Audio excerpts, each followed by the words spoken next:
సహాయక సంఘాలలో సభ్యులుగా ఉన్నారు. అందుకే నేను ఒక మాట చెప్పిన, మా అధికారులకు ఆదేశాలు ఇచ్చిన 2034 సంవత్సరం లోపల 1 కోటి మంది సభ్యులను చెయ్యాలి. 1 కోటి మందిని కోటీశ్వరులను చేసే వరకు విశ్రమించేదే లేదు. ఆడబిడ్డల కోసం ఈ ప్రభుత్వం పని చేస్తుందని చెప్పినాం. మా అక్కలందరికీ నేను సూచన చేస్తున్నా, ఇవాళ మీరు 67 లక్షల మంది సభ్యులు ఉన్నారు. దీన్ని 1 కోటి మందిని చేసే బాధ్యత ప్రతి సంఘం సభ్యురాలు బాధ్యత. ముఖ్యంగా పట్టణాలలో తక్కువ చేరింది, పల్లెటూర్లలో 90% చేరింది, కానీ పట్నంలో తగ్గిరు. పట్నంలో కూడా సంఘం సభ్యులను పెంచండి. ఇప్పటి వరకు 28 నెలల 57,000 కోట్ల రూపాయల బ్యాంకు లింకేజ్ ఇచ్చి 0 వడ్డీ మీద 1,350 కోట్ల రూపాయలు ఇవాళ బ్యాంకులకు మన ప్రభుత్వం కట్టింది. ఇవాళ మీరు ధైర్యంగా బ్యాంకుల లింకేజ్ తీసుకోండి, వ్యాపారాలు చేయండి, ఆర్థికంగా ఎదగండి. మీకు అండగా ఈ ప్రభుత్వం నిలబడుతుంది. ఒకనాడు సోలార్ విద్యుత్ అంటే తుమ్మల నాగేశ్వరరావు గారు, ఒకప్పుడు సోలార్ విద్యుత్ అంటే అదానీ అంబానీలే ఉండేది. కానీ ఇవాళ సోలార్ విద్యుత్ అంటే 1000 మెగావాట్లకి యజమానులు మా ఆడబిడ్డలు అయినరు. ఇవాళ అదానీ అంబానీతోని మా ఆడబిడ్డలు సోలార్ విద్యుత్ ఉత్పత్తి చేస్తే రాష్ట్ర ప్రభుత్వం కొనుగోలు చేస్తుంది. ఇవాళ మా ఆడబిడ్డలకు తెలియని వ్యాపారం లేదు, వ్యాపారంలో మెలకువలు లేవు. అందుకే హైటెక్ సిటీ పక్కన మైక్రోసాఫ్ట్, ఇన్ఫోసిస్ లాంటి ఐటీ కంపెనీలు ఉన్నాయన్నారు. మరి శిల్పారామం పక్కన 3.5 ఎకరాలు 1000 కోట్ల భూమి 106 స్టాల్స్ మా ఆడబిడ్డలకిచ్చి వాళ్ళు తయారు చేసే వస్తువులన్నిటినీ ప్రపంచానికి అమ్మే విధంగా, ప్రదర్శించే విధంగా ఇవాళ ఇందిరా మహిళా శక్తి సెంటర్ని హైటెక్ సిటీ పక్కన ఆడబిడ్డలకు ఇచ్చినాం. ఇవాళ వాళ్ళు తయారు చేసే వస్తువులను అమెజాన్ ఆన్లైన్లో కొనుక్కోవడానికి ఈరోజు పెట్టించినాం.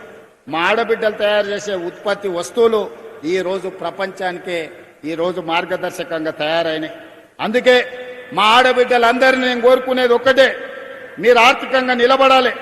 స్వయం శక్తితోని ఉన్నప్పుడే, మీ కాళ్ళ మీద మీరు నిలబడ్డప్పుడే మీ కుటుంబంలో గౌరవం ఉంటుంది. భర్త అయినా కొడుకైనా ఆడబిడ్డ చేతిలో నగదు ఉన్నప్పుడు ఇచ్చే మర్యాద వేరు. ఆడబిడ్డ చేతిలో నగదు లేకపోతే పండుగ పూట చీర కొనుక్కోవాలన్నా కొడుకునో మొగుడునో అడగాల్సి వస్తే ఆత్మగౌరవం ఉండదు. అందుకే ఇవాళ మీ సోదరుడిగా, తెలంగాణ రాష్ట్ర ముఖ్యమంత్రిగా అహర్నిశలు మీకోసం కష్టపడతా, మీకోసం పనిచేస్తా, మీకోసం నిలబడతా, మీ సోదరుడిగా నిలబడతా. మీరు నిలబడండి, మీరు ఎదగండి. మీరు ఎదిగితే ఈ రాష్ట్రం 2034 $1 ట్రిలియన్ ఎకానమీకి ఎదుగుతుంది. దేశ ఆర్థిక వ్యవస్థలో ఆడబిడ్డకు అర్ధ భాగస్వామ్యం వచ్చినప్పుడే ఈ దేశం యొక్క ఆర్థిక వ్యవస్థ బలపడుతుంది.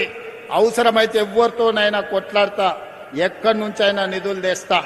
అందుకే అక్కలారా, ఈనాడు మిమ్మల్ని సహకరించడమే కాకుండా మీ పిల్లల చదువులు ఈరోజు పొద్దుటిపూట బడికి పంపాలంటే వ్యవసాయ పనుల మీద పొద్దున్నే పోయేది ఉంటుంది. పిల్లలకు నాష్ట పెడతాం, ఓసారి పెట్టాం. కాలే కడుపులతో పిల్లలు బడికి పోతే అర్ధాకలతో సార్ చెప్పేది అర్థం కాదు సగం. ఆ తర్వాత సగం పూట బడి నుంచే వాడు ఇంటికి వస్తాడు ఆకలితో. అందుకే అన్ని ఆలోచన చేసిన, ఇట్లా లాభం లేదు.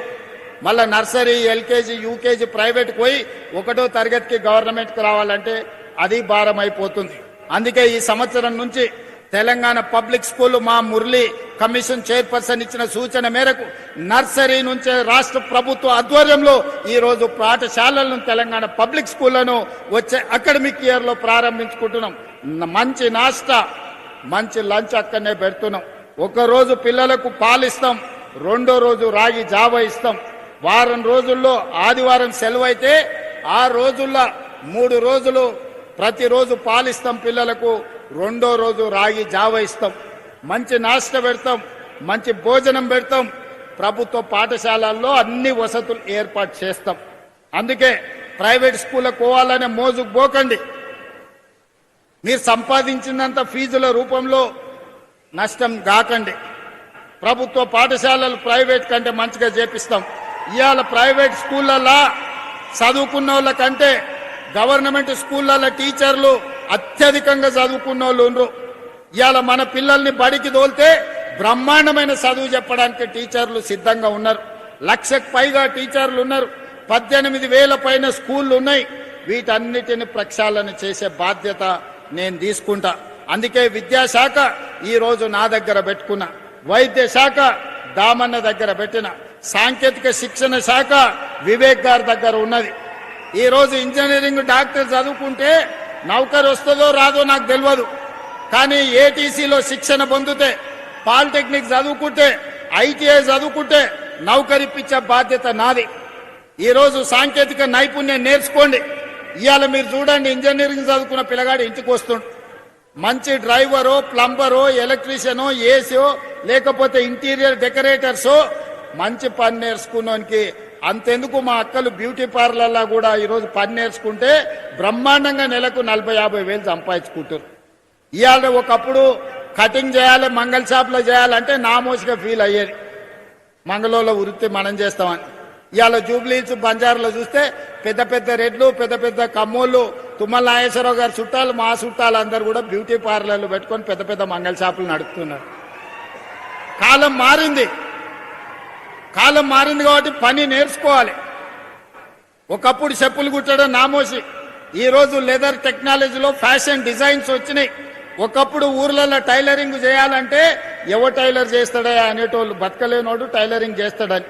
ఇవాళ ఫ్యాషన్ డిజైన్స్ అని పెళ్లి అయితే మన అదేంది లగపత్రిక రాసుకొని పోతే వాడు 10 లక్షలు తీసుకుంటుంది ఒక డ్రెస్కు. ఎందుకు వస్తున్నాయి? పని నేర్చుకుంటూ వస్తున్నాయి. శిక్షణ కావాలి, దానికి చదువు అక్కర్లేదు.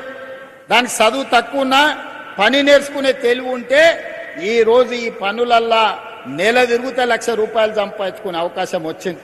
అందుకే ఏటీసీలో చదువుకునే పిల్లలకు మా వివేకన్న సూచన మేరకు ప్రతి నెల ₹2,000 స్కాలర్షిప్ ఇస్తాం. ఇంటి నుంచి బియ్యం తెచ్చుకొని తాలూకా హెడ్ క్వార్టర్లో ఏటీసీలో చేరితే 2 ఏళ్లలో ₹1,00,000 సంపాదించుకునే ఉద్యోగం వస్తుంది.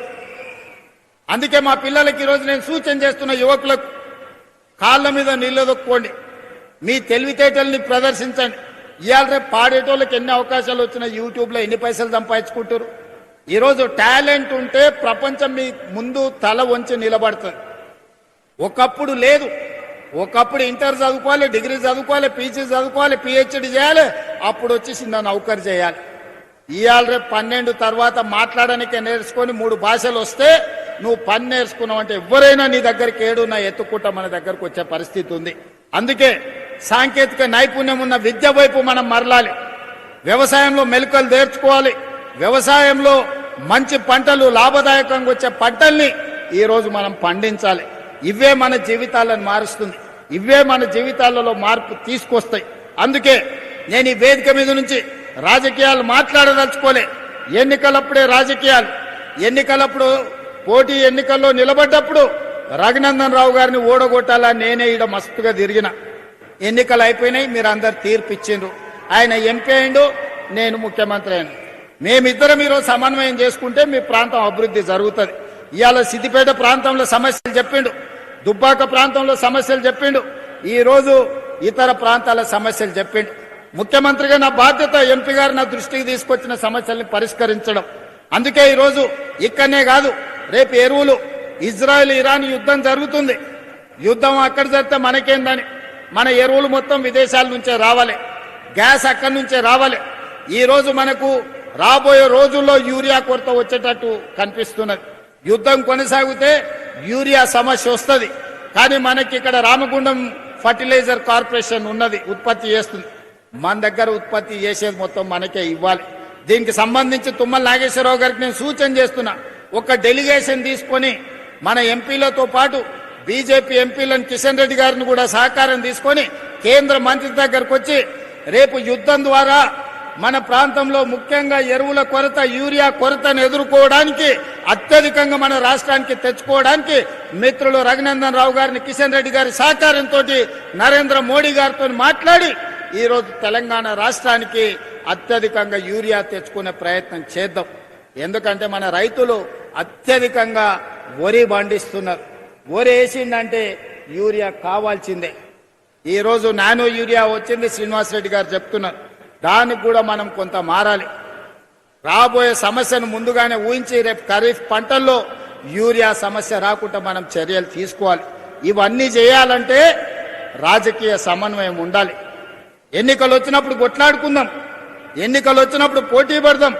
ఎన్నికలు వచ్చినప్పుడు ఎట్లా గెలవాలనో చూద్దాం. ఎన్నికలు అయిపోయిన తర్వాత అభివృద్ధి కోసమే అంకితం అవుదాం. అభివృద్ధికి సంబంధించిన